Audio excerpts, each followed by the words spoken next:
Assalamualaikum dear students, we are studying the chapter number 8 of biology class 9th। और आज जो है हम चैप्टर कंप्लीट करने के बाद उसके एक्सरसाइज देख लेते हैं, कुछ एमसीक्यूज हैं उनको सॉल्व कर लेते हैं। तो सबसे पहला एमसीक्यूज है when we get energy from ATP which bonds are broken. तो जब एटीपी की ब्रेकडाउन की जाती है तो कौन से बॉन्ड जो है उनकी ब्रेकडाउन होती है। तो यहाँ पर आपका बी ऑप्शन दुरुस्त है, कार्बन और हाइड्रोजन बॉन्ड जो है उनकी ब्रेकडाउन की जाती है। उसके बाद जो है light reactions of photosynthesis occur. अब जो लाइट रिएक्शंस होते हैं फोटोसिंथेसिस के वो कहाँ पर हो रहे होते हैं। तो यहाँ आपका डी ऑप्शन जो है वो राइट है, थायलाकाइड्स ऑफ क्लोरोप्लास्ट के अंदर जो है वो लाइट रिएक्शन जो है वो हो रहे होते हैं। Which type of chlorophyll is most common in plants. अब जो प्लांट्स हैं उनके अंदर कौन सा क्लोरोफिल सबसे ज़्यादा मिकदार में मोस्टली पाया जाता है। तो क्लोरोफिल ए जो है राइट ऑप्शन है। आगे नेक्स्ट एमसीक्यूज है which wavelength of light are absorb to maximum by chlorophyll. तो कौन सी जो लाइट की वेवलेंथ है वो ज़्यादातर क्लोरोफिल जो है वो एब्जॉर्ब करते हैं। तो यहाँ पर आपका सी ऑप्शन दुरुस्त है, red and blue light. When yeast ferments glucose the products are. जब यीस्ट की फर्मेंटेशन की जाती है, जब ग्लूकोज की फर्मेंटेशन की जाती है यीस्ट को ऐड करने से, तो जो प्रोडक्ट्स हैं वो क्या प्रोड्यूस होती हैं। तो यहाँ पर आपका ए ऑप्शन है alcohol and carbon dioxide, B option है alcohol and water, C lactic acid, या D carbon dioxide and water. तो यहाँ पर आपका जो ए ऑप्शन है ये राइट है कि जो अल्कोहल प्रोड्यूस होती है और कार्बन डाइऑक्साइड प्रोड्यूस होती है। Where do the dark reactions of photosynthesis occur. अब जो डार्क रिएक्शन होते हैं वो कहाँ पर होते हैं। तो स्ट्रोमा ऑफ क्लोरोप्लास्ट में जो है वो डार्क रिएक्शन जो है होता है, जिसको हम कैल्विन साइकिल भी कहते हैं या लाइट इंडिपेंडेंट रिएक्शन भी कहते हैं। आगे एमसीक्यू नंबर 7 है which molecule donates electrons in the light dependent reactions of photosynthesis. ना कौन से मॉलिक्यूल जो हैं वो इलेक्ट्रॉन्स जो हैं वो डोनेट करते हैं लाइट डिपेंडेंट रिएक्शन में। लाइट डिपेंडेंट रिएक्शन जिनको हम केल्विन साइकिल भी कह रहे हैं, उनको हम कहते हैं light dependent reactions.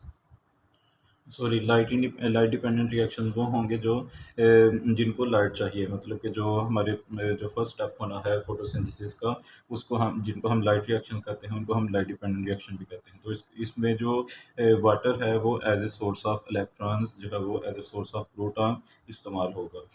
MCQs number 8 है which process in anaerobic respiration produce the most ATP.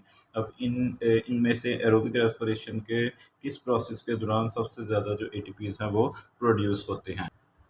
तो इसका राइट ऑप्शन है इलेक्ट्रॉन ट्रांसपोर्ट चेन। तो जो ही जो एटीपीज जो हैं वो प्रोड्यूस होते हैं, इलेक्ट्रॉन ट्रांसपोर्ट चेन से इलेक्ट्रॉन गुजरेंगे तो ज़्यादा से ज़्यादा एटीपीज प्रोड्यूस होंगे।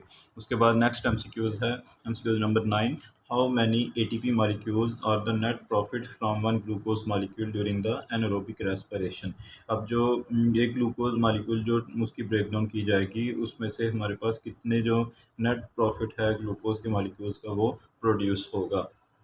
तो इसका एमसीक्यूज नंबर ए ऑप्शन दुरुस्त है, 2 एटीपीज, क्योंकि 2 एटीपीज जो हैं वो इस्तेमाल हो चुके हैं, इसलिए जो नेट प्रोडक्ट होगी, नेट प्रॉफिट का मतलब होता है कि कितनी हमने जो एनर्जी इस्तेमाल की और कितनी हमारे पास जो है वो बाकी रह गई, तो वो नेट प्रॉफिट कहलाता है। तो यहाँ पर 2 एटीपी जो हैं वो रह जाएंगे।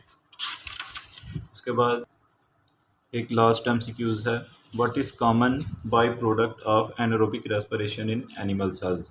अब जो एनारोबिक रेस्पिरेशन होती है एनिमल सेल्स में, उनके अंदर कौन सी जो प्रोडक्ट है वो मोस्टली रिलीज़ हो रही होती है। तो आप कह सकते हैं कि यहाँ पर जो कार्बन डाइऑक्साइड, यहाँ पर कह सकते हैं कि ए ऑप्शन है ऑक्सीजन, बी है वाटर, सी है लैक्टिक एसिड, डी है कार्बन डाइऑक्साइड।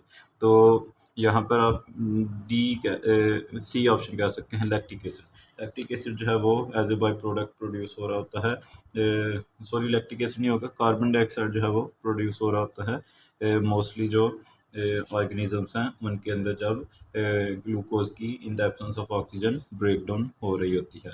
तो होप सो आपको ये एमसीक्यूज क्लियर हो गए होंगे।